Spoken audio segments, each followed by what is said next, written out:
हाँ, हेलो प्यारे बच्चों, welcome to the 10th lecture of electromagnetic induction.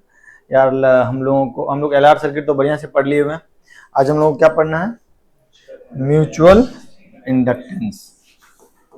Mutual word का क्या मतलब होता है? म्यूचुअल का क्या मतलब होता है? बोलो।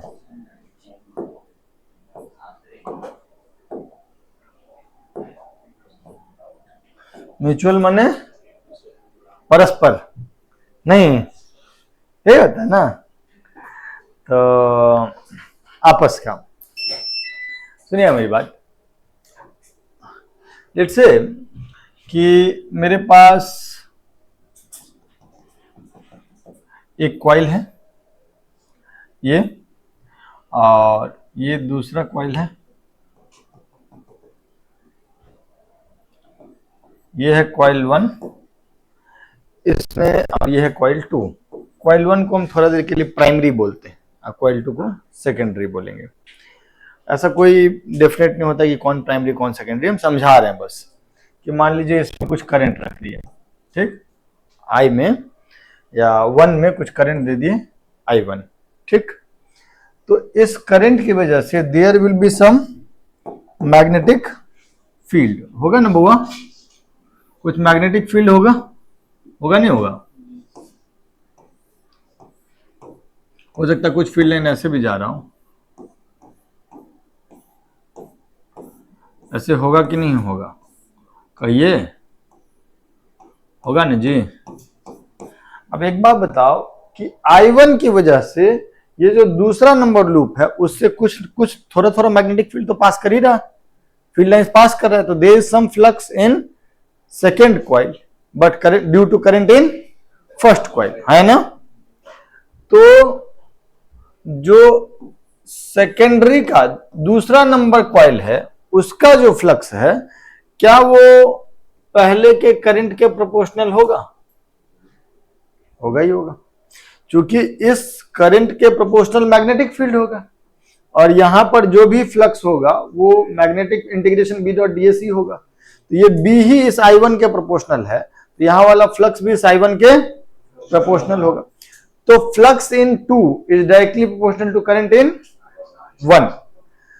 प्रोपोर्शनैलिटी कांस्टेंट जो आएगा उसको हम लोग क्या बोलेंगे? M से दिखाएंगे, बट इसको बोलेंगे हम लोग म्यूचुअल इंडक्टेंस। इसको हम लोग क्या बोलेंगे? म्यूचुअल इंडक्टेंस, ठीक। अब अगर हम प्राइमरी के करंट को बदलेंगे तो सेकेंडरी का फ्लक्स भी समय के साथ, और प्राइमरी के करंट को समय के साथ बदलने से सेकेंडरी का फ्लक्स समय के साथ बदलेगा, और सेकेंडरी में EMF इंड्यूस होगा। तो EMF induced in secondary is equal to -d∅2 by dt, yes और नो? और -d∅2 बाई dt को यहां पे हम लोग क्या लिख लेंगे? -m dI1 by dt, yes और नो? कोई दिक्कत, कोई परेशानी? ये जो सेकेंडरी का फ्लक्स है इसको हम लोग बोलेंगे mutually induced EMF। Mutually induced EMF, this is mutually induced EMF। अब हम ये बात कर रहे हैं कि पहला में करंट पास कराए तो दूसरे में फ्लक्स आया, ठीक। अगर यही काम दूसरा में पास कराते करंट तो उससे पहले में फ्लक्स आता, और फिर ऐसा ही बात होता है कि फ्लक्स इन पहला first, flux in first is equal to mutual inductance into current in second. Similar तरीके का उसमें भी म्यूचुअल इंडक्टेंस का फॉर्मूला सेम ही आता। तो ये जो म्यूचुअल इंडक्टेंस है, क्या ये सेकेंडरी के फ्लक्स पे निर्भर करेगा या प्राइमरी के करंट पे निर्भर करेगा? क्या? No, this is a constant, this is a, it will neither depend on flux of secondary nor depend on current of primary। ये कुछ और चीजों पे निर्भर करेगा। अभी तक के अनुभव से शायद तुमको समझ में आ रहा होगा कि इन सब के जो शेप है, साइज है, ओरिएंटेशन है, मीडियम है, शायद उन सब पे निर्भर करेगा, वो हम लोग अभी देखेंगे। बट अगर हम आपको इस तरीके का दो कॉइल आमने सामने आजू बाजू अड़ोस पड़ोस में रख के छोड़ दें और बोले कि बताओ इनके बीच का म्यूचुअल इंडक्टेंस क्या है, तो आप क्या करेंगे? इसमें से किसी एक कॉइल में करंट पास कराएंगे।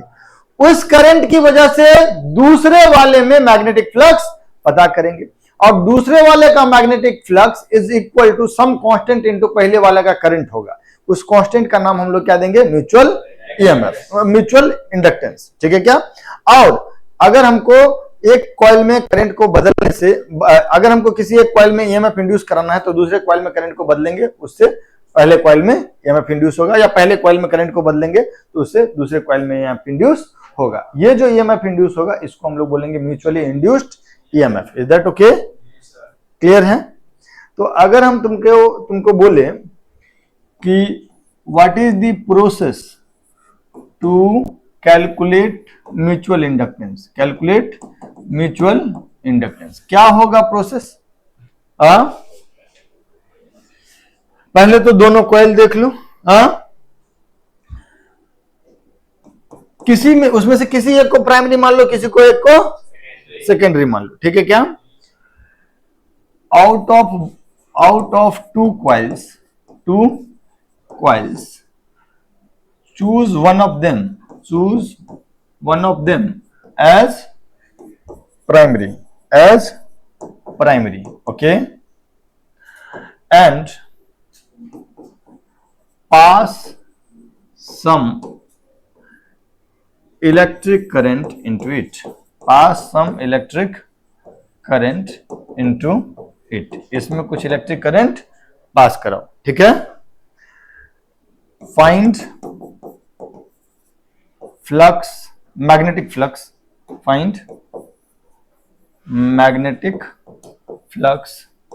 थ्रू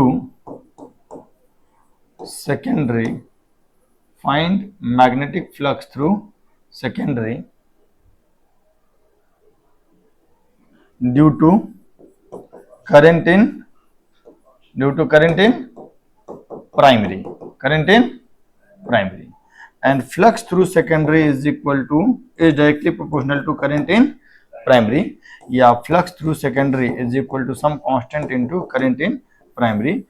ये proportionality constant तुम अगर पता कर लोगे तो this proportionality constant will be mutual inductance। Okay, अब इंडिपेंडेंट होगा कि नहीं होगा हम समय के साथ बात करेंगे, लेकिन ये प्रोपोर्शनैलिटी कांस्टेंट है ना, तो वो φ2 और I पे निर्भर नहीं करेगा, ये बात तो तय है। इन दोनों से इंडिपेंडेंट होगा, डिपेंडेंट किस किस पे होगा वो हम लोग देखेंगे, ठीक है क्या। एक मिनट, जैसे हम आपको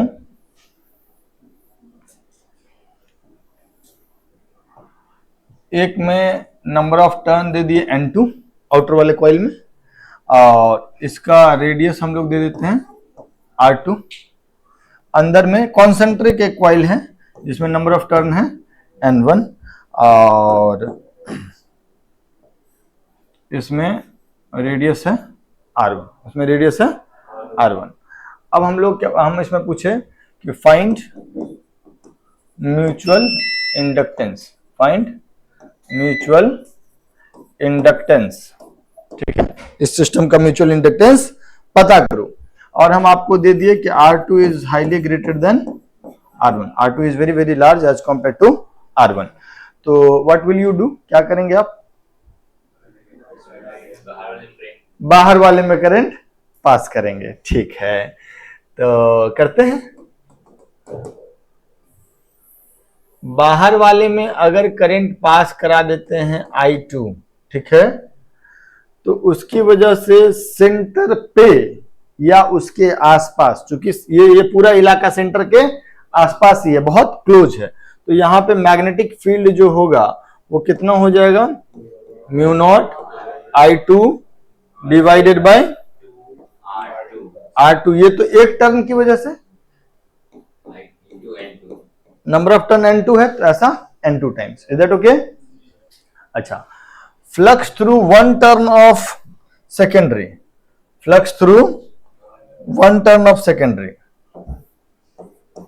सेकेंडरी के एक टर्न से फ्लक्स कितना हो जाएगा, mu not I2 N2 divided by 2 R2 into pi R1 का, इज दैट ओके। लेकिन ये तो एक टर्न से ना, बी इंटू ए। यहाँ पे मैग्नेटिक फील्ड तो पता चल ही गया, और इस चूंकि यहां से यहां तक लगभग कांस्टेंट मान लिए, इस पूरे इलाके में मैग्नेटिक फील्ड को लगभग कांस्टेंट मान लिए, तो उसको छोटे से एरिया से सिंपली मल्टीप्लाई कर दिए। अब ये तो हुआ flux through one turn, flux total का वैल्यू कितना हो जाएगा? अगर हम फ्लक्स टोटल पता करें तो ये तो एक टर्न से था, इसमें कितना नंबर ऑफ टर्न है? n1 नंबर ऑफ टर्न है, इससे एक n1 भी मल्टीप्लाई हो जाएगा, तो ये क्या आ जाएगा? Mu naught n2 n1 pi r1 square divided by 2r2 into is that okay? Flux through secondary, sorry primary, ये पहला वाला के थ्रू, इस वाले के थ्रू, छोटका वाला कॉइल के थ्रू टोटल फ्लक्स आ गया। अब देखो तो ये जो फाई है जो कि दूसरे से है वो डायरेक्टली प्रोपोर्शनल टू हो गया ना I2 के, इसका फ्लक्स इस वाले पहले वाले के करंट से, मतलब छोटे वाले में जो फ्लक्स है वो बड़े वाले के करंट के डायरेक्टली प्रोपोर्शनल हुआ। प्रोपोर्शनलिटी कांस्टेंट क्या है? यही वाला चीज क्या है आपका? Mutual inductance. यस और नो? तो म्यूचुअल इंडक्टेंस का वैल्यू क्या हो जाएगा? Mu not n1 n2 pi r1 square divided by 2r2, that is your mutual inductance. अब जरा देखो कि ये किन किन चीजों पे निर्भर कर रहा है? किन किन चीजों पे निर्भर कर रहा है? दोनों में कितना नंबर ऑफ टर्न है, दोनों का डायमेंशन क्या? R2 पे भी और मीडियम पे निर्भर कर रहा है। म्यू नॉट है, अगर मीडियम बदलता तो mu naught into mu R आता। क्या ओरिएंटेशन पे निर्भर कर रहा है?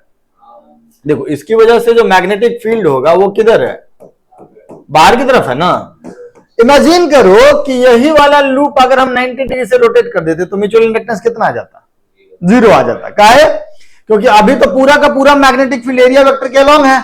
अगर हम इसको टर्न करेंगे तो फिर फ्लक्स के वैल्यू में cos थीटा का फैक्टर आएगा, क्योंकि एरिया वेक्टर और मैग्नेटिक फील्ड के बीच एंगल बदलेगा, है ना। अगर हम इसको पूरा 90 डिग्री से टर्न कर दिए तो एरिया वेक्टर इधर चला जाएगा और मैग्नेटिक फील्ड बाहर की तरफ रहेगा, तो दोनों के बीच एंगल 90 डिग्री, तो वही यही वाला फ्लक्स जो है वो 0 हो जाएगा, तो म्यूचुअल इंडक्टेंस 0 हो जाएगा।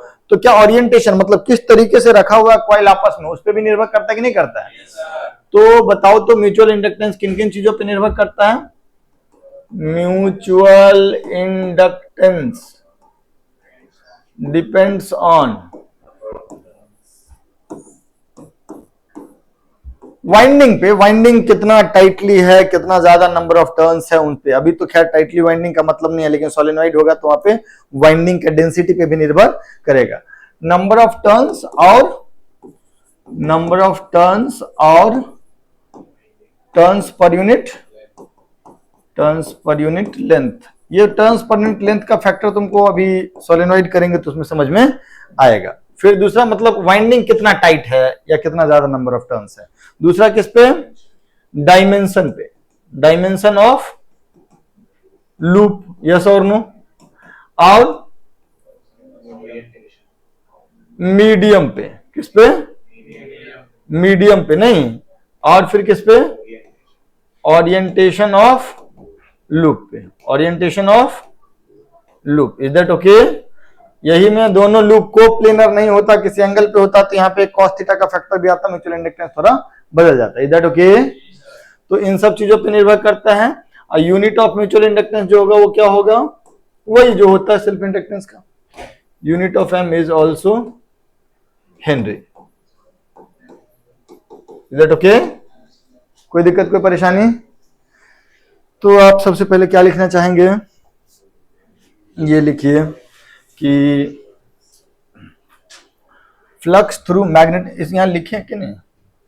हाँ, magnetic flux through secondary coil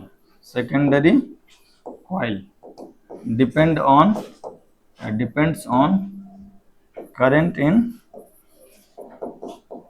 primary coil. Is that okay? और वो बात वहां पे हम लोग लिख चुके हैं। चलिए इतना कुछ लिखिए पहले, फिर आगे बढ़ते हैं हम लोग। पिछला पेज तो लिख लिया ना, अब ये पेज तो लिख चुके हैं। हाँ ये लिख लीजिए। नेक्स्ट पेज लिखा जाए, ये वाला लिखे तो mutual inductance. Both the coils are coplanar, same plane में है, कॉन्सेंट्रिक है।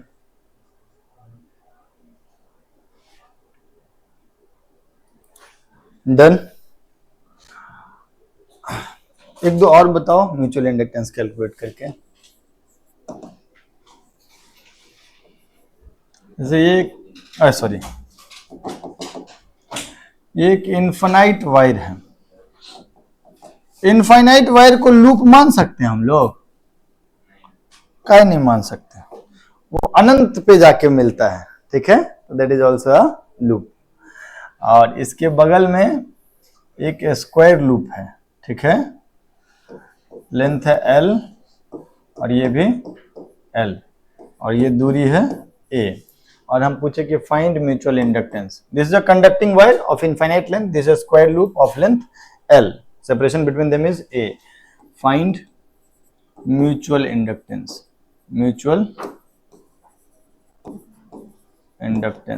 of the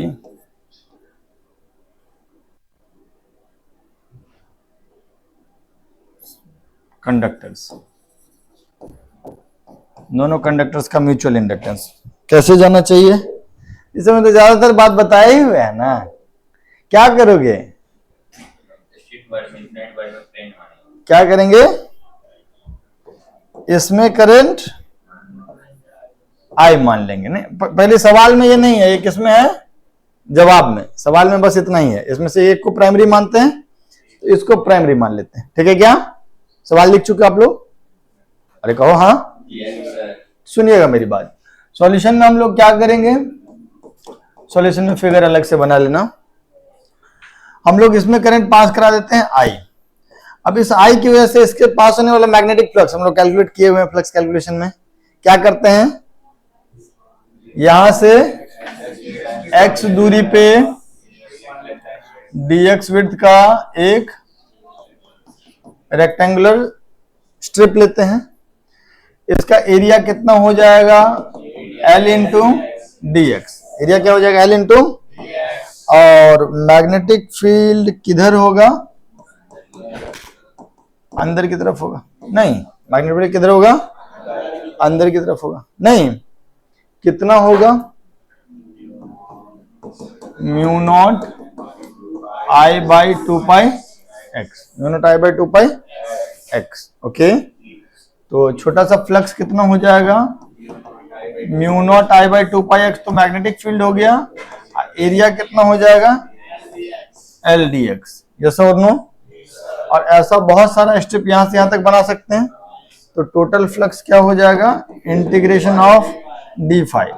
तो mu not I L by 2 तो नहीं आएगा, इंटीग्रेशन में बाहर कर सकते हैं x। अब बताओ x का लिमिट कहां से कहां तक? कम से कम a और ज्यादा से ज्यादा, तो लिमिट कहां से कहां पुट करेंगे?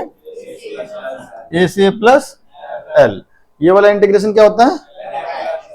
ln x। तो ये क्या आ जाएगा? Mu not I L by 2 ln a plus l minus ln a, that is ln a plus l by a। कहो हाँ। लेकिन अभी मेरा काम नहीं हुआ। हमारा काम कब होगा? जब हम लोग इसमें से I को बाहर कर लेंगे, क्योंकि flux in secondary is directly proportional to current in primary. तो ये सेकेंडरी का फ्लक्स है, ये प्राइमरी के करंट के प्रोपोर्शनल है ना। प्रोपोर्शनलिटी कांस्टेंट कितना हो जाएगा? Mu not L by 2 ln a plus l by,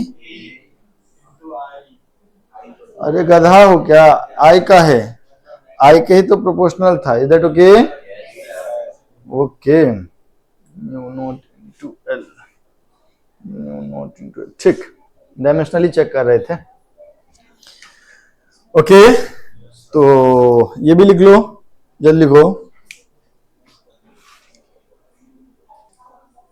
अच्छा एक बार बताओ, ये जो इस वाले में आपने बाहर वाले में करंट माना, बाहर वाले को प्राइमरी माना और अंदर वाले को सेकेंडरी माना।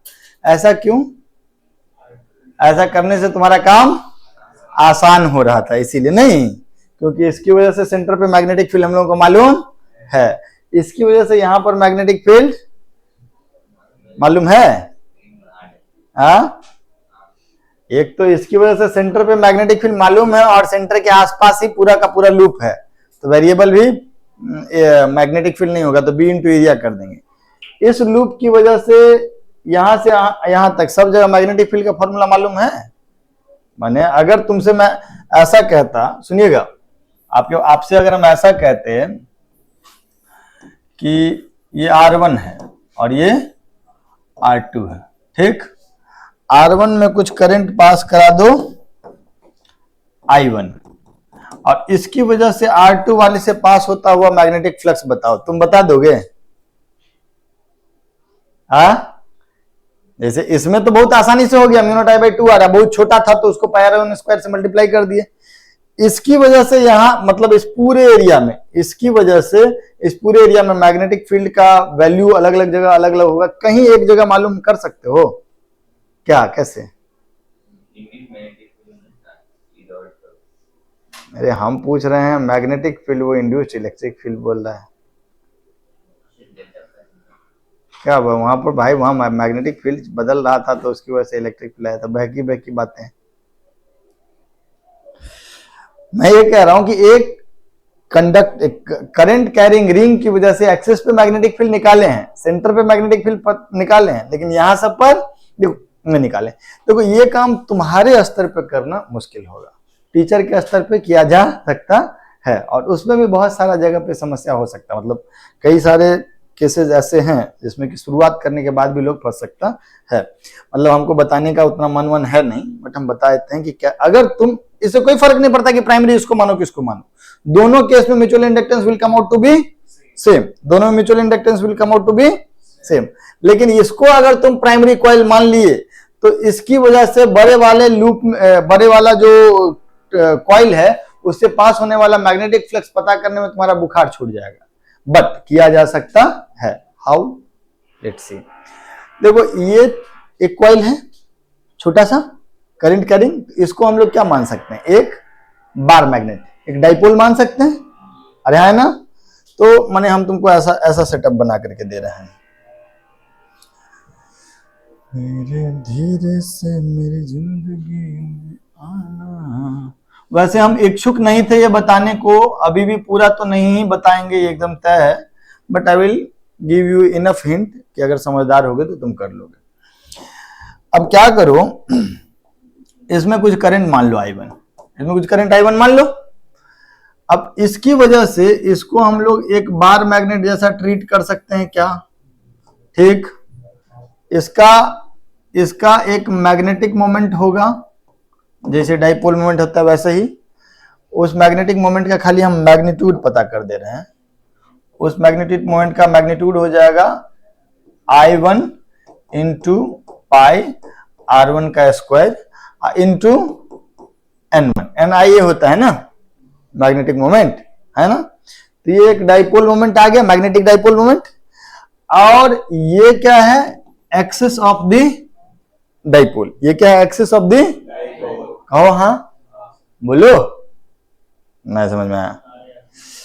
और ये वाला जो जगह होगा ये क्या होगा? Equatorial point of the dipole. ये क्या होगा?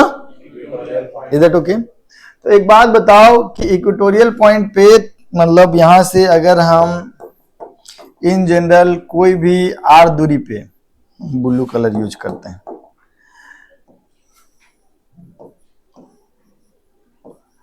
स्मॉल R दूरी पे मैग्नेटिक फील्ड पता करना चाहें तो बता दोगे क्या होता है?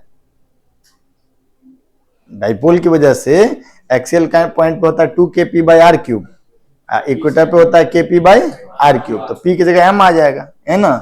k की जगह पे म्यू नॉट बाई 4 पाई आएगा। तो मैग्नेटिक फील्ड ऐसे निकल रहा है, मैग्नेटिक फील्ड यहां से ऐसे निकलेगा ना, बोलो, और इसके बाद निकल करके फिर यहां घूमबो ना करेगा जी।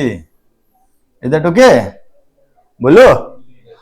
तो इस जगह पे मैग्नेटिक फील्ड का वैल्यू जो होगा बी, वो क्या आएगा, जैसे KP sine theta by R Q होता है ना, तो केपी बाय आर क्यू होगा ना, तो कितना हो जाएगा, mu naught by 4 pi M by R cube, ये होगा।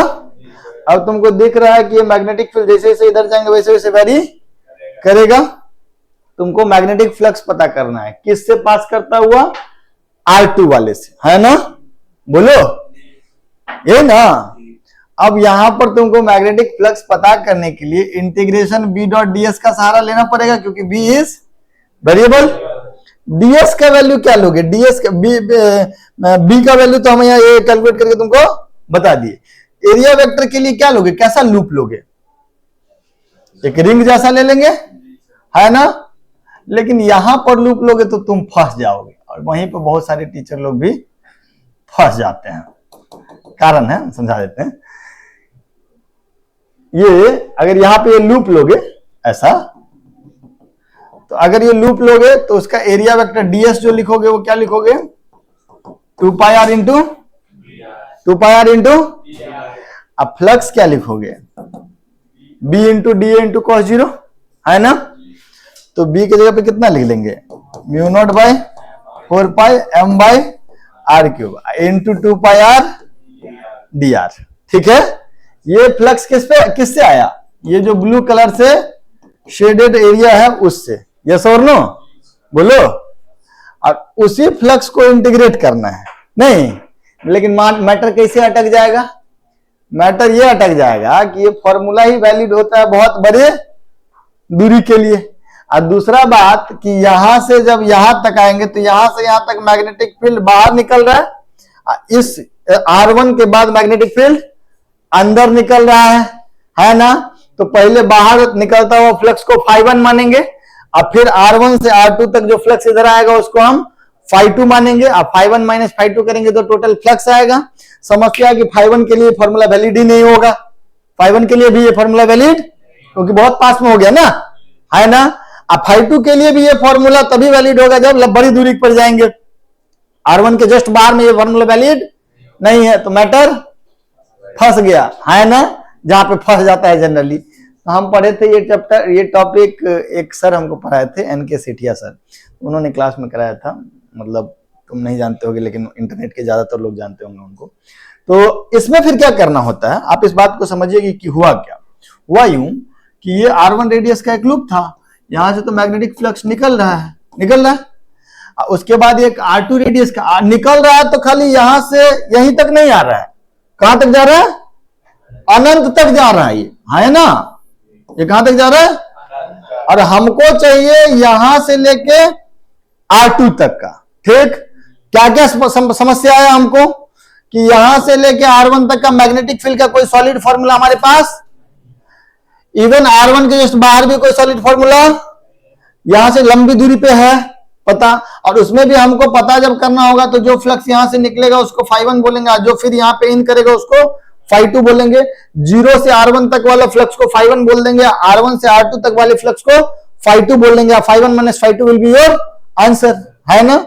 इसको हल ऐसे किया जाता है कि देखो यहां से जो φ1 फ्लक्स निकल रहा है वो दो प्रकार से जा रहा है। ये जो φ1 फ्लक्स निकल रहा है वो कुछ तो यहां जा रहा है, कुछ तो यहां जा रहा है। यहां मतलब कहां, R1 से, और फिर कहां जा रहा है, R2 से, तो उस वाले फ्लक्स का नाम देते हैं φ3। तो हम लोग φ1 का वैल्यू क्या लिखेंगे, φ2 प्लस, हमको आंसर क्या चाहिए, φ1 माइनस, तो φ1 माइनस φ2 निकालने के लिए अच्छा तरीका क्या है कि डायरेक्टली φ3 पता कर लो। माने φ3 पता कर लो मतलब R2 के बाहर जितना फ्लक्स है वो पता कर लो, और R2 तो बहुत बड़ा है, R2 तो बहुत बड़ा है, उसके लिए फॉर्मूला वैलिड है। तो इंटीग्रेशन तुम 0 से R1 से R2 करोगे कि R2 से इंफिनिटी करोगे, तो अगर तुम यहाँ पे इंटीग्रेशन R2 से इंफिनिटी करोगे तो फिर तुमको फ्लक्स इज इक्वल टू सम, मतलब कुछ m के जगह पर तो ये वाला वैल्यू पुट करोगे। ठीक, और उसके बाद एक और बात बोले कि ये तो एक टर्न से होगा, फिर उसको नंबर ऑफ टर्न n2 से मल्टीप्लाई भी करोगे, और तब तुम्हारा I1 को हटाने पे प्रोपोर्शनैलिटी कांस्टेंट जो आएगा एग्जैक्टली वही आएगा। क्या आएगा, mu naught by 2r2 into pi r1 square into n1 into n2। तुम चाहो तो घर पे जाके कर सकते हो। तो ये इतना सारा समस्या आता है, इसीलिए हम वो लूप लेते हैं जिससे करना हमारे लिए आसान हो। जो बात हम तुमको यहां बताए वही मैटर जो है सो यहां भी फंसता है कि तुम इससे अगर करंट पास कराओगे तो इस वाले से पास होता हुआ मैग्नेटिक फ्लक्स बता दोगे, लेकिन अगर इससे करंट पास कराओगे तो इस वाले, ये वाला लूप कहां से कहां जा रहा है, इन्फिनिटी तक जा रहा है। तो इससे अगर करंट पास कराओगे तो ये बड़े वाले लूप से मैग्नेटिक फ्लक्स कैलकुलेट करने में तुमको कष्ट होगा। तो इसीलिए हम लोग जनरली वो उसको प्राइमरी मानते हैं जिसकी वजह से मैग्नेटिक फील्ड का कैलकुलेशन या मैग्नेटिक फ्लक्स का कैलकुलेशन हमारे लिए आसान हो। लेकिन ऐसा नहीं है कि आप उसमें से इसी को प्राइमरी मानिएगा या कोई रूल है, कोई रूल नहीं है।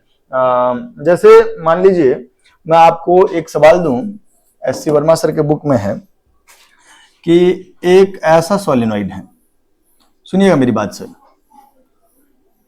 हल्लो हल्लो बोल के। पिछला वाला चीज तो बहुत लोगों को समझ में नहीं आया होगा, ये हमको छेड़ दिया इसीलिए हम डिस्कस कर दिए, नहीं तो हम करते होते नहीं है क्लास में।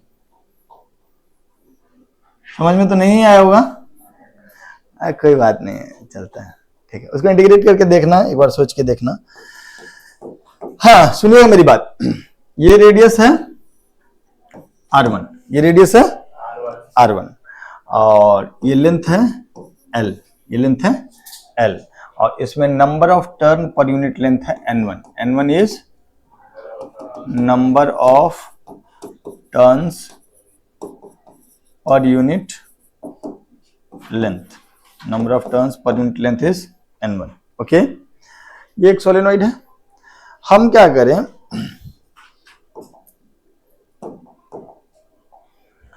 इसके कॉन्सेंट्रिक एक और सोलेनॉइड बना दें, उसका भी लेंथ कितना ले लें, L। कोएक्सियल, कॉन्सेंट्रिक नहीं, उसको कोएक्सियल बोलना ज्यादा बेहतर होगा, है ना,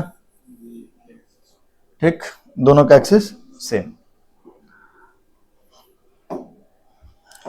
दोनों बाहर वाले सोलेनॉइड का जो रेडियस होगा, रुक जाओ, इस वाले जैसे यहां वाला रेडियस हम लोग r1 माने हैं, वैसे यहां वाला रेडियस को हम लोग r2 मान लेते हैं, ठीक। और इसमें जो है number of turn per unit length n2 ले लेते हैं। n2 is number of turn per unit length, और बाहर वाले में number of turn per unit length n2 है, अंदर वाले में number of turn per unit length n1 है। दोनों का लेंथ l है, और obviously l is very large as compare to r2 as well as R2 and R1, दोनों से ये बहुत ज्यादा बड़ा है, ठीक। अब हम आपसे पूछेंगे कि फाइंड म्यूचुअल इंडक्टेंस। पहले आप ये बात समझ गए कि सेटअप कैसा है, एक सोलेनॉइड है, उसी के एक्सिस के अलोंग दूसरा भी सोलेनॉइड है बाहर से, अंदर वाले सोलेनॉइड का रेडियस R1 है, बाहर वाले का रेडियस R2 है। अब हमको म्यूचुअल इंडक्टेंस बोला है, तो इसमें से किसी एक को प्राइमरी मान सकते हैं, तुम जिसको बोलोगे उसको मानेंगे, बाहर वाले को। लेकिन हम बाहर वाले को मान रहे हैं, हम अब बनाएंगे क्रॉस सेक्शन। अब ऐसे बनाने में देखने में दिक्कत नहीं हो रहा है, तो क्रॉस सेक्शन बनाते हैं। तो बाहर वाले का क्रॉस सेक्शन जो है, क्रॉस सेक्शन का मतलब समझ गए ना, बीच से लेंथ के अलोंग काट दिए, ठीक। तो बाहर वाले में मान लीजिए कि हम करंट के बारे में बात कर रहे हैं, तो यहां से करंट सब जगह से बाहर निकल रहा है, यहां से करंट बाहर निकल रहा है, और यहां पर करंट इन कर रहा है, यहां पे करंट इन कर रहा है, ठीक। लगातार करंट मान लेते हैं कुछ I2, ठीक। इधर ओके, ये वाला सेटअप समझ गए ना, कि ऐसे जा रहा है करंट, ठीक, ऐसे ऐसे करंट निकल रहा है। तो इस I2 की वजह से, इस सोलेनॉइड में जो करंट है, इसकी वजह से इसमें एक मैग्नेटिक फील्ड एस्टेब्लिश होगा कि नहीं होगा, किधर से किधर, लेफ्ट से राइट। क्या हम इसको एक इनफाइनाइट सोलेनॉइड मान सकते हैं? कितना होगा ये magnetic field, mu naught n2 into, कहो हाँ। अब एक बात बताओ, हम लोग और एक सोलेनॉइड इसके अंदर है, उस सोलेनॉइड का यहां पे हम क्रॉस सेक्शन बना ले रहे हैं।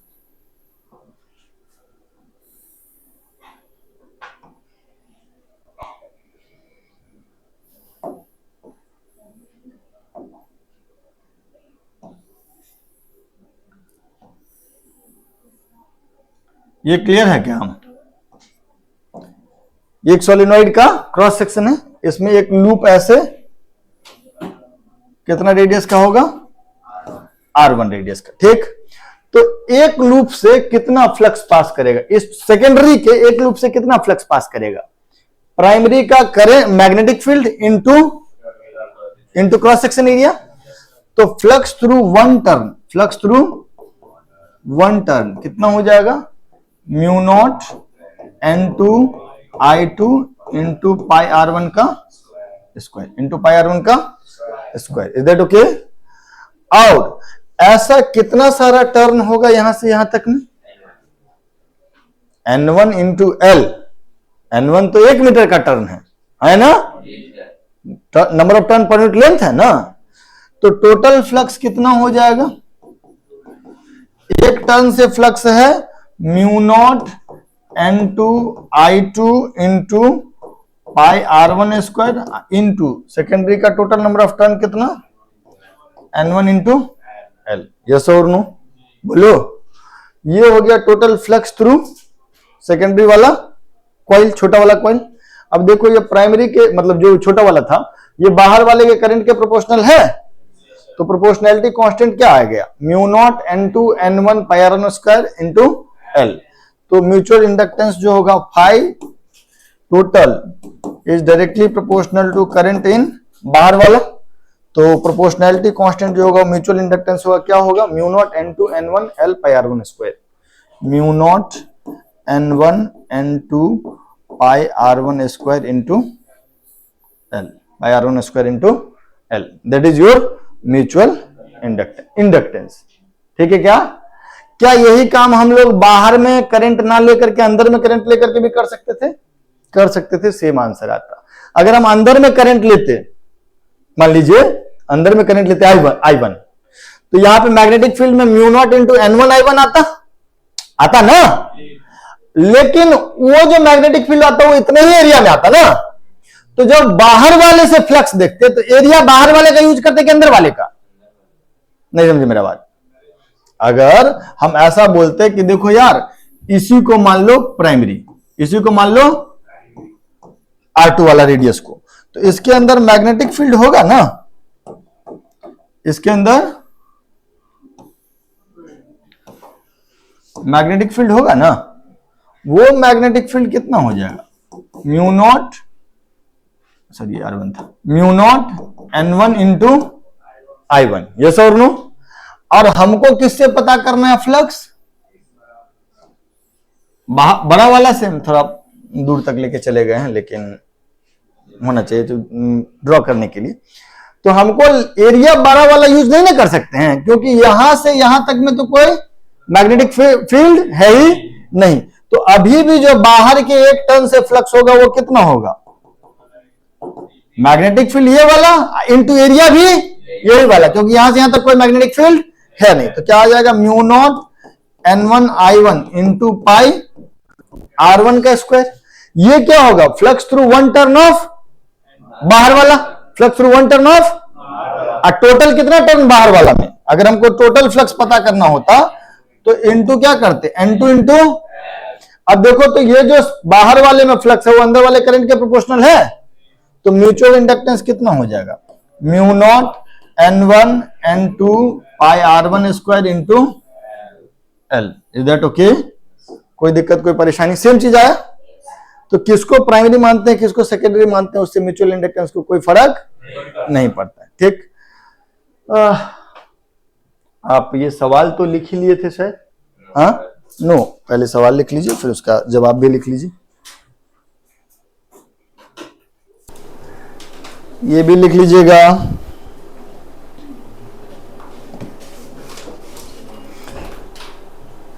पहले तो एनसीईआरटी में ये वाला सवाल रहता था, बोर्ड एग्जाम में भी आ जाता था। ठीक है, अब पता नहीं एनसीईआरटी समय के साथ बदला, हम देखे भी नहीं एक आध साल से। तो बार देख लेना, अगर होगा तो ये सब चीज़ डेरिवेशन रट लेना। फोटो तो थोड़ा साफ सुथरा बनाना, हम लोग तो मास्टर हैं तो थोड़ा चलता है।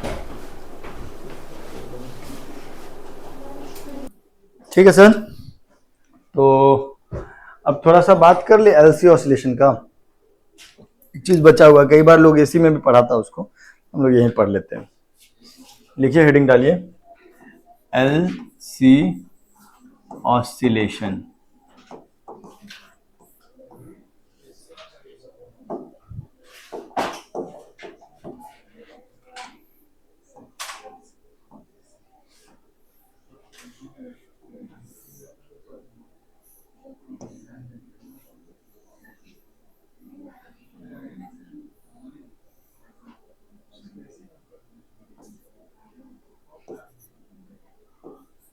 सुनिएगा मेरी बात। अब सर्किट में कोई रेसिस्टेंस नहीं है, एक कैपेसिटर है, एक इंडक्टर है, ठीक। फर्ज करो, माने इमेजिन करो कि ऐसा हम आपको कुछ कह रहे हैं कि यहां पे चार्ज Q0 है और यहां पे माइनस Q0, ठीक है। ये चार्ज है कुछ, और हम t को s is closed at t equal to 0, s is closed at t equal to 0, t equal to 0 पे s को क्लोज किए। अब हमको एक बात बताओ कि t इक्वल टू 0 पे s को क्लोज करेंगे तो ये चार्ज यहीं ठहरा रहेगा कि दूसरी तरफ आने की कोशिश करेगा? इंडक्टर में तो कोई करंट शुरुआत में था नहीं, यहाँ पे चार्ज रखा हुआ है, तो ये चार्ज आना चाहेगा ना इधर, है ना। ओके, तो अब क्या होगा कि इसमें जैसे ही चार्ज इधर आना चाहेगा तो इसमें करंट एस्टेब्लिश होगा। हमारा इच्छा है कि यहाँ पर चार्ज का वेरिएशन टाइम के साथ कैसे होगा वो पता करना, और इस इंडक्टर में करंट किसी टाइम पे कैसे वेरी करेगा वो पता करना, और देखना कि क्या इसमें कोई ऑसिलेटरी बिहेवियर है कि नहीं है करंट में, ठीक है। तो आगे बढ़िए, t इक्वल टू 0 का सिचुएशन है कि S is close at t equal to 0। तो किसी टाइम t पे क्या होगा, अगर हम देखें तो किसी टाइम t पे एट टाइम t क्या होगा? अरे यार बताओ तो जरा कि किसी टाइम t पे क्या लिख सकते हैं हम लोग? यहां पे कुछ चार्ज घट जाएगा, यस और नो बोलो। यहां पे कुछ पॉजिटिव चार्ज हो जाएगा और यहां कुछ नेगेटिव चार्ज हो जाएगा, और ये चार्ज पहले से थोड़ा कम हो गया है। तो कम हो गया मतलब ये भाग करके इधर गया होगा, और जब इधर भाग के गया होगा तो इसमें कुछ करंट स्टैब्लिश हो गया होगा, है ना। क्या हम इस पूरे पे केवीएल लगा सकते हैं? ये कैपेसिटर कैपेसिटेंस C है, लगा सकते केवीएल? तो बताओ, तो यहां से यहां जाएंगे तो क्या लिखेंगे केवीएल का इक्वेशन? प्लस की minus? Plus Q by C, और यहां से यहां आएंगे तो minus L D by that is equal to, कहो हाँ, ठीक है। तो यहां से L D by D T का वैल्यू जो होगा वो तो हो जाएगा Q बाई C, यस और नो। अब डी बाई डी टी का वैल्यू कितना हो गया? 1 by L C into Q, ठीक। तो हमको एक बात बताओ कि इसमें जो करंट होगा उसको चार्ज का फंक्शन से लिख सकते कि नहीं लिख सकते? इसमें जो करंट होगा that is a function of charge, तो आई को हम D Q by D T लिखे क्या, या minus D Q by D T? Minus D Q by D T, क्योंकि इट इज डिक्रीजिंग, यस और नो बोलो। अगर हम करंट इस दिशा में माने हैं तो डेफिनेटली इट इज डिक्रीजिंग, तो minus D Q by D T is current, is that okay. अब एक इक्वेशन ये है और एक ये है, अगर हम इसको उठा करके यहाँ आई के जगह पे रखेंगे तो डबल डिफरेंशिएशन हो जाएगा ना क्यू का, D two Q by D T square, minus भी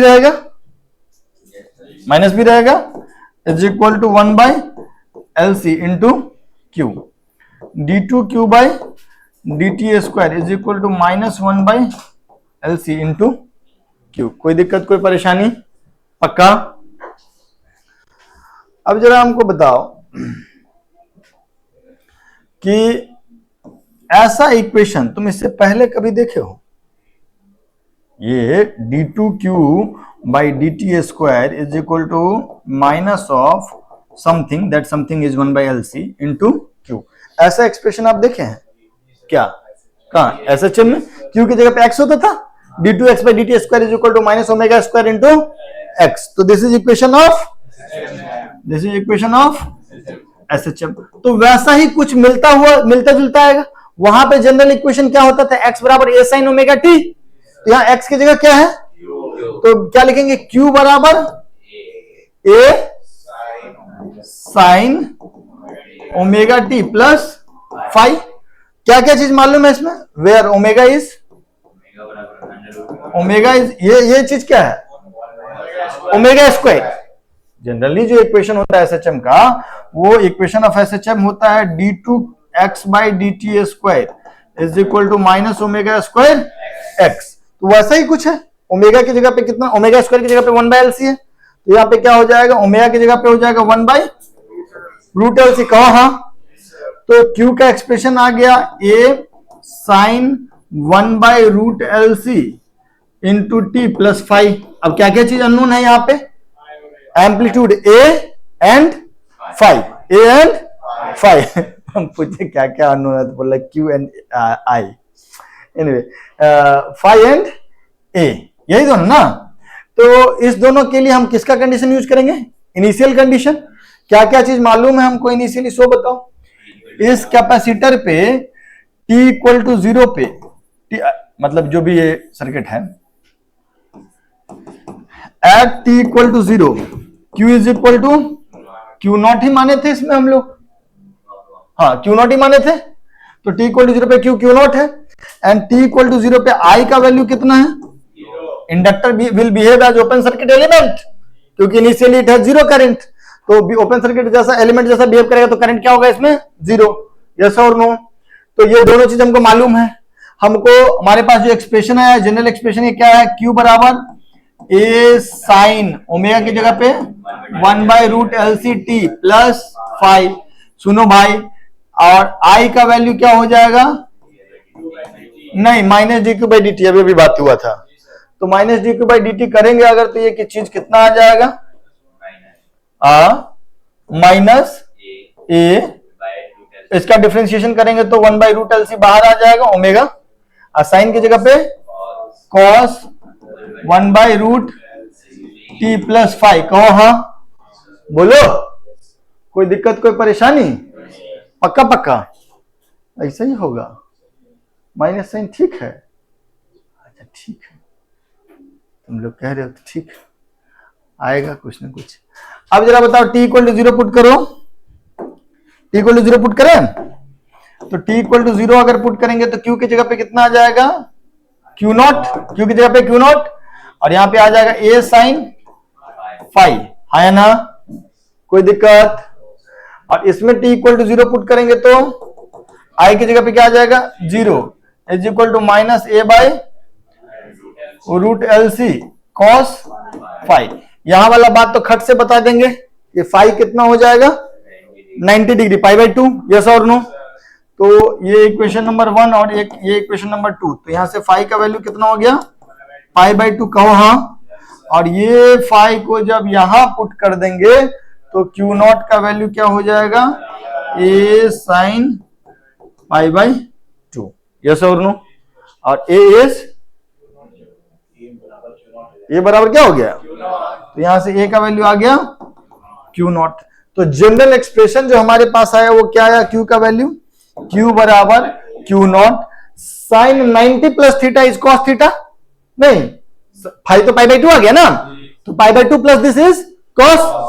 तो Q का जगह पे यहां पे क्या आ गया, साइन की जगह पे cos 1 by root LC into T. कहो हाँ, और I का वैल्यू क्या आ जाएगा, यहां पे लिख लेते हैं Q, A की जगह पे Q नॉट, तो minus Q naught by root LC। यहां पे फिर 5 कर देंगे तो cos 90 प्लस थीटा क्या होता है, माइनस साइन थीटा, तो माइनस माइनस हो गया प्लस, तो ये हो गया sine 1 by root LC into T. कोई दिक्कत, कोई दिक्कत। कहानी से सीख क्या मिली, कहानी से सीख ये मिली कि बाबू सिस्टम का सिचुएशन कुछ ऐसा है, सिस्टम का सिचुएशन कुछ ऐसा है। ये स्विच S है, ये इंडक्टेंस L है, इंडक्टेंस L है, और कैपेसिटेंस C है। अब हम लोग क्या किए, इसको जोड़े, इसको हम लोग क्या किए, t इक्वल टू 0 पे स्विच क्लोज। अच्छा एक मिनट, यहाँ पे क्यू नॉट था और यहाँ पे माइनस क्यू नॉट था। ये कब है? टी इक्वल टू 0 माइनस पे।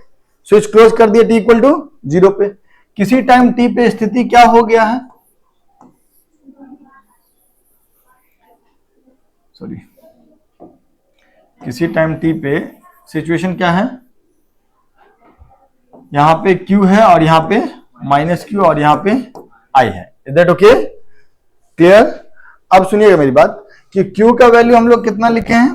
Q naught cos 1 by root L C into T, और I का वैल्यू कितना लिखें?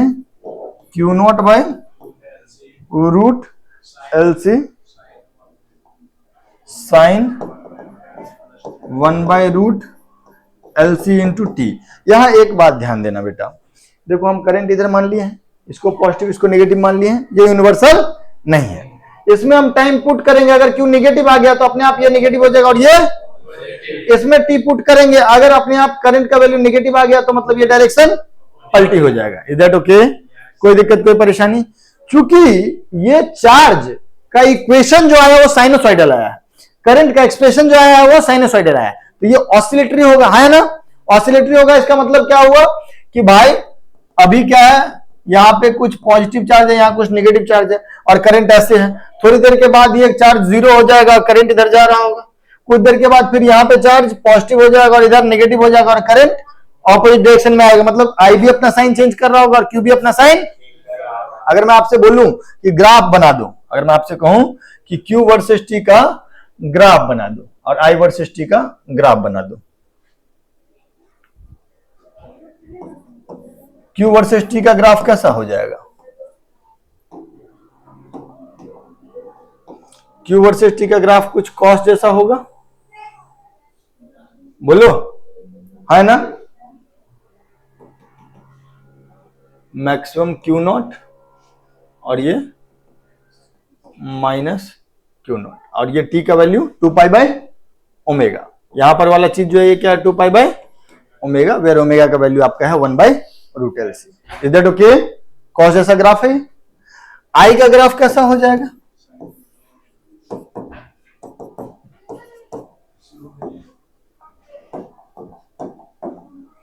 करंट वाला ग्राफ साइनोसाइडल है,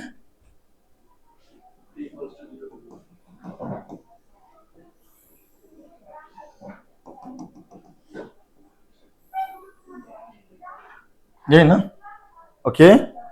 और करंट का मैक्सिमम वैल्यू होगा वो हो गया Q naught by root L सी।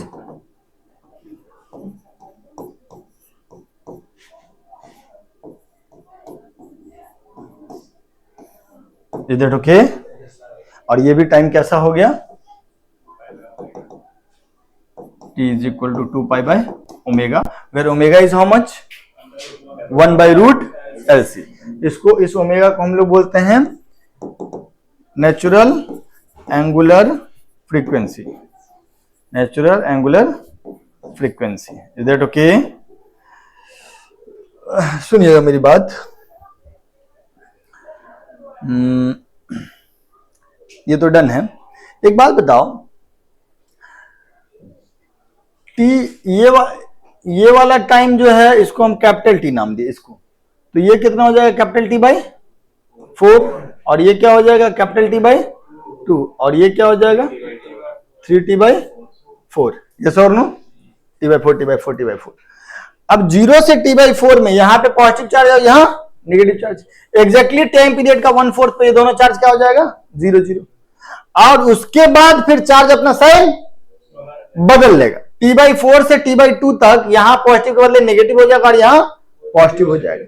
और अगर आप देखिएगा तो फिर t बाई 2 के बाद और नेगेटिव होगा, यहां पे नेगेटिव जो था वहां से घट करके 0। पहले एक चीज लिखो, फिर इसको समझाते हैं, ये ऑसिलेटरी बिहेवियर हम आपको समझाते हैं। पहले ये लिख लो कि इक्वेशन कैसे आया। हाँ ठीक है, इसको लिखिए। हाँ जी, ये लिख लीजिए कि कैसे आया कांस्टेंट सब का वैल्यू। आपने वो ग्राफ नोट कर लिया? सॉरी, ये बस ये ग्राफ नोट कर लो। ठीक, अब हम आपको बताते हैं इसमें कि इसका नॉर्मल जो स्प्रिंग ब्लॉक का ऑसिलेशन होता है उससे क्या एनालॉजी है इसका। जल्दी गोली गति से इसको लिखिए। ग्राफ नोट कर लिए? सुनिएगा, हम थोड़ा ना एलसी, एक मिनट रुक जाइएगा, हम यहाँ पे एलसी ऑसिलेशन का स्प्रिंग ब्लॉक सिस्टम के ऑसिलेशन से कंपेरिजन करते हैं।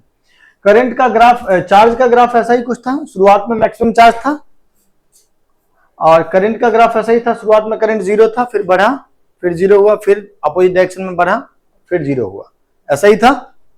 अब एक बात बताओ, t इक्वल टू 0 पे इस कैपेसिटर पे चार्ज कितना होगा मैक्सिमम, इंडक्टर में करंट कितना है 0।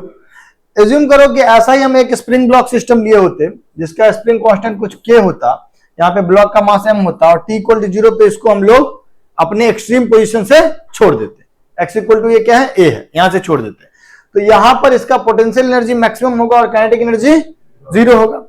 जो काम यहां पोटेंशियल एनर्जी कर रहा है वो काम एलसी ऑसिलेशन में कौन करता है, मैग्नेटिक एनर्जी। कौन करता है? यहां पे करंट नहीं है तो इंडक्टर में एनर्जी कितना स्टोर होगा, 0, हाफ एल आई स्क्वायर 0 हो जाएगा। और जो काम यहां पे काइनेटिक एनर्जी करता है वो तो यहां पे मैग्नेटिक एनर्जी करता है, जो काम यहां स्प्रिंग पोटेंशियल एनर्जी करता है वो काम यहां पे इलेक्ट्रिक एनर्जी करता है। कौन करता है? कैपेसिटर का एनर्जी। t इक्वल टू 0 पे यहां पे सारा एनर्जी कहां, किस में है, पोटेंशियल एनर्जी में, मोशन की वजह से काइनेटिक एनर्जी कुछ भी नहीं है। तो यहां पे वही चीज है, यहां पे जो भी एनर्जी है सब किसमें है, चार्ज के इलेक्ट्रिक फील्ड में, चार्ज के मोशन की वजह से यहां पे मैग्नेटिक एनर्जी कुछ भी नहीं है, करंट की वजह से कोई एनर्जी नहीं है। 1/4 टाइम पीरियड पे t इक्वल टू 1/4 पे यहां पे चार्ज कितना हो गया है 0, और करंट कितना हो गया है मैक्सिमम। तो अगर हम यहां पे इसको छोड़ दे तो 1/4 ऑफ टाइम पीरियड पे ये किधर जाने लगेगा, मीन पोजीशन पे पहुंच जाएगा, और वहां पे वेलोसिटी मैक्सिमम हो जाएगा, और स्प्रिंग में कोई भी इलोंगेशन या कंप्रेशन नहीं होगा। तो यहाँ पे पोटेंशियल एनर्जी कितना हो जाएगा सर, इस पर्टिकुलर स्थिति में पोटेंशियल एनर्जी कितना हो जाएगा इस जगह पे 0, और काइनेटिक एनर्जी मैक्सिमम। जो पोटेंशियल एनर्जी 0, करस्पॉन्डिंगली यहाँ पे देखोगे तो कैपेसिटर का इलेक्ट्रिक एनर्जी स्टोर जो होगा वो 0 होगा, और यहाँ पे काइनेटिक एनर्जी मैक्सिमम है तो इंडक्टर का जो मैग्नेटिक एनर्जी होगा हाफ एल आई स्क्वायर वो मैक्सिमम हो जाएगा। Is that okay? अरे है ना। फिर उसके बाद अगर आप देखिएगा अगले इंस्टेंट पे देखिएगा तो फिर capacitor half of the time period पे आप देखिए, half of the time period पे क्या है, इसमें कैपेसिटर का चार्ज कितना हो गया, नेगेटिव में -Q0, लेकिन करंट कितना हो गया इंडक्टर में 0। तो यहां पे half of the time period पे देखिएगा यहाँ पे 0 था, उसके बाद ये चार्ज किधर चला जाएगा और फर्दर दूसरे साइड में जाएगा, तो यहाँ पे चार्ज क्या आ जाएगा, पॉजिटिव, ऐसे आ रहा था ना घूम के, यहाँ पे पॉजिटिव चार्ज आ जाएगा और यहाँ नेगेटिव। तो कैपेसिटर पे ओवरऑल नेगेटिव चार्ज आ गया, लेकिन सारा एनर्जी क्या है, इलेक्ट्रिक फॉर्म में है ना। जो काम यहाँ पे पोटेंशियल एनर्जी कर रहा है वो काम यहाँ पे इलेक्ट्रिक एनर्जी, और इसमें इंडक्टर में करंट कितना है 0, मतलब मैग्नेटिक एनर्जी 0, तो यहाँ पे काइनेटिक एनर्जी भी 0, ऐसे ही चलते जाएगा ये। Is that okay? मेरा बात समझे? मतलब आप ऐसा समझ सकते हैं, आप इस चीज को ऐसे समझ सकते हैं सर, सुनिएगा, आप इसको ऐसे समझ सकते हैं कि जैसे यहाँ पे t इक्वल टू 0 पे कैपेसिटर पे चार्ज रख के स्विच को क्लोज कर दिए, वैसे यहाँ पे t इक्वल टू 0 पे ब्लॉक को खींच करके छोड़ दिए। t इक्वल टू 0 पे सारा एनर्जी यहाँ पे कैपेसिटर के इलेक्ट्रिक एनर्जी में था, वैसे यहाँ पे सारा एनर्जी स्प्रिंग के पोटेंशियल एनर्जी में है। फिर 1/4 ऑफ द टाइम पीरियड पे ये सारा चार्ज खत्म हो जाएगा और करंट आ जाएगा, तो सारा एनर्जी मैग्नेटिक हो जाएगा, इलेक्ट्रोस्टैटिक एनर्जी 0 हो जाएगा। तो अगर इसको यहां से छोड़ दिया, ये v मैक्सिमम वेलोसिटी हो जाएगा, तो सारा एनर्जी काइनेटिक हो जाएगा और पोटेंशियल एनर्जी क्या हो जाएगा 0, पोटेंशियल एनर्जी क्या हो जाएगा 0। Is that okay? Similarly half of the time period पे यही चार्ज जाकर के दूसरे साइड में पहुंच जाएगा, है ना, पोलैरिटी तो रिवर्स हो गया। Is that okay? लेकिन सारा एनर्जी किस फॉर्मेट में है, इलेक्ट्रिक एनर्जी, और करंट में कुछ भी नहीं है तो magnetic energy 0, inductor magnetic energy के फॉर्मेट में करता है। तो ये हाफ टाइम पीरियड पे अगर तुम देखोगे तो ये ब्लॉक चल के यहां आ जाएगा, और यहाँ पे सारा काइनेटिक एनर्जी इसका 0 हो जाएगा, और सारा एनर्जी किस फॉर्मेट में होगा, स्प्रिंग पोटेंशियल एनर्जी में।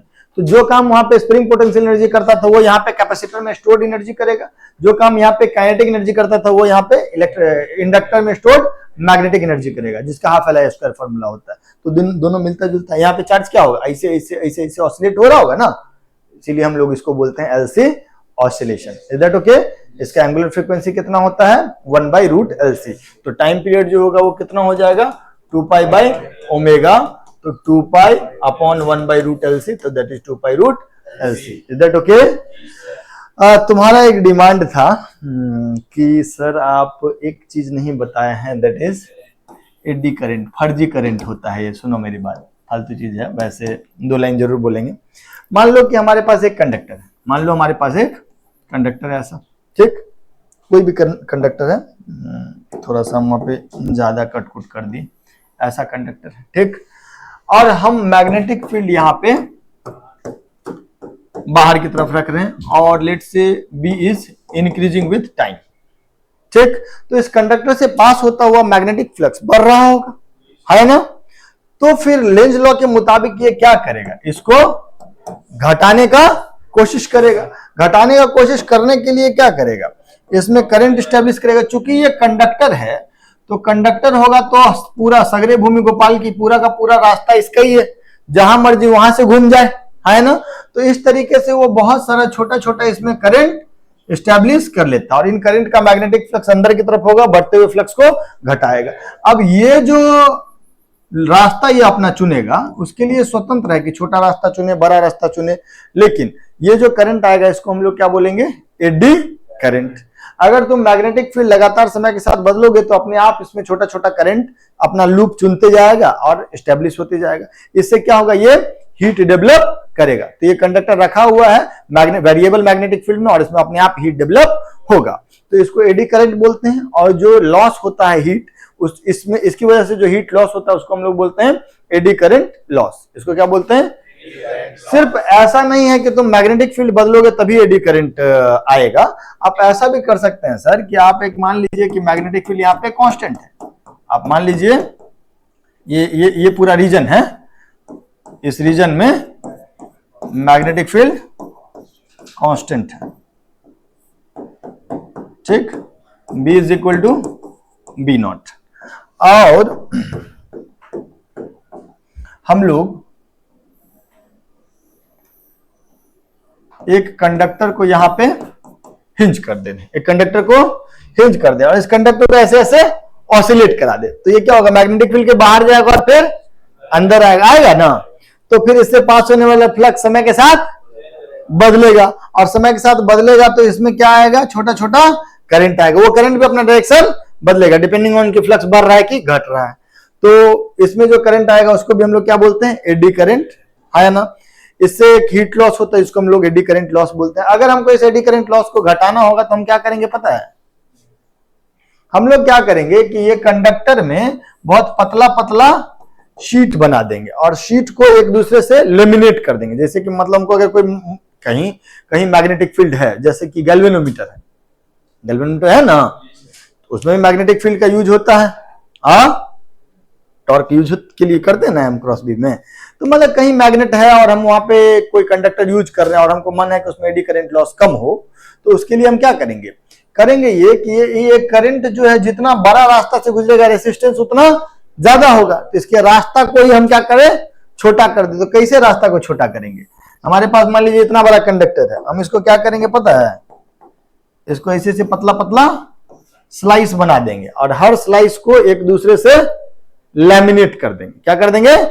माने इलेक्ट्रिकली इंसुलेट कर देंगे, इलेक्ट्रिकली अब फिर जोड़ देंगे। तो अब यहां वाला करंट चल करके आगे पहुंच नहीं पाएगा, तो रास्ता छोटा होगा तो रेसिस्टेंस भी कम होगा, तो I²RT जो हीट लॉस होता है वो कम होगा। Is that okay? हम लोग जब ट्रांसफार्मर पढ़ेंगे ना तो ट्रांसफार्मर में आपको एक प्रकार का लॉस ये भी बताया जाएगा इसी में, तो वहां पे हम बताएंगे कि एडी करंट लॉस करने के क्या तरीके हैं। लेकिन इसका उपयोग भी है। इसका एक फर्नेस होता है, इंडक्शन फर्नेस या कुछ कहते हैं उसको। मतलब अगर हम मान लो कि इसके हेल्प से हीट डेवलप कराना चाहे कहीं, तो ये तो काफी अच्छा तरीका है ना। ऐसा फर्नेस जिसमें मैग्नेटिक फील्ड हम समय के साथ बदलेंगे, कंडक्टर रख देंगे, फिर क्या होगा?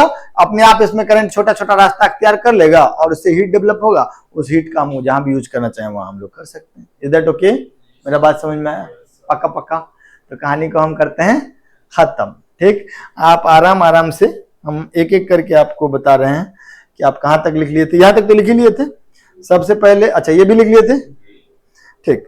तो ये वाला पेज जो है कंपैरिजन वाला, इसको लिख लीजिएगा कि एलसी ऑसिलेशन के साथ कंपैरिजन कैसा है, और आराम से पॉज करके लिखिएगा।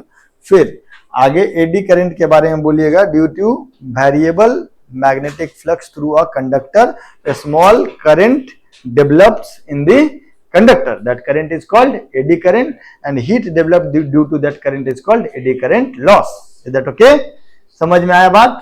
आप कंडक्टर को मैग्नेटिक फील्ड में मूव करा करके भी फ्लक्स चेंज कर सकते हैं, या फिर कंडक्टर स्टेशनरी है, स्टैटिक ईएमएफ से करना है तो फिर मैग्नेटिक फील्ड को चेंज करिएगा, तब भी फ्लक्स बदलेगा और उसमें ईएमएफ इंड्यूस होगा, करंट आ जाएगा, और उस करंट को हम लोग एडी करंट बोलते हैं। ठीक है सर, तो आप कहानी यही खत्म करते हैं। अगला क्लास हम लोग जब आएंगे तो हम लोग अल्टरनेटिंग करंट स्टार्ट करेंगे। चलिए, तब तक के लिए नमस्कार, बाय बाय।